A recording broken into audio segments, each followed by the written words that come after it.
बहुत अच्छा। मैं तो खुद था वहाँ पे, और जितना बढ़िया से राहुल गांधी ने शुरुआत की, जितना अच्छा से हमारे लीडर अपोजिशन ने अपनी बातों को रखने की कोशिश की सत्य के आधार पे और तथ्य के आधार पे। ये बात और है कि हमारे कुछ मित्र रूलिंग पार्टी के या कुछ मंत्रीगण जो बैठे हुए थे वहाँ से, उनमें से किसी ने कहा कि तथ्य पे आधारित नहीं है।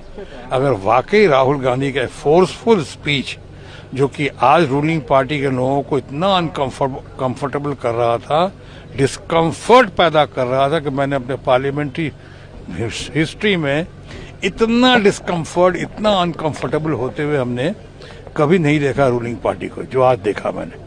राहुल गांधी की बातों में वो मैजिक था, वो तथ्य था, वो सत्य था, वो जादू था, वो कन्विक्शन था, वो कॉन्फिडेंस था कि जिस तरह से अपनी बातों को रख रहे थे।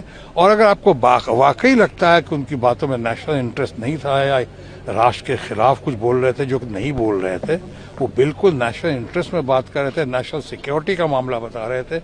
लेकिन जिस तरह से हमारे रूलिंग पार्टी के कुछ लोगों के साथ मिलकर डिस्कम्फर्ट या अनकंफर्टेबल फील कर रहे थे, तो मैं यही कह सकता हूं कि अगर उनको वाकई लगता है कि गलत बोल रहे थे, तो सुनने के बाद कम से कम बोलने तो दिया जाता। सुनने के बाद उसको एक्सपंज कर देते, उसे हटा देते, रिकॉर्ड से निकाल देते, लोगों को कन्विंस करके, लेकिन बोलने तो देते कम से कम। आज तो लगता है कि मंशा यही थी हमारे रूलिंग पार्टी के दोस्तों की कि उसको किसी तरह बोलने नहीं दिया जाए, और नेशनल सिक्योरिटी का मामला आ रहा था।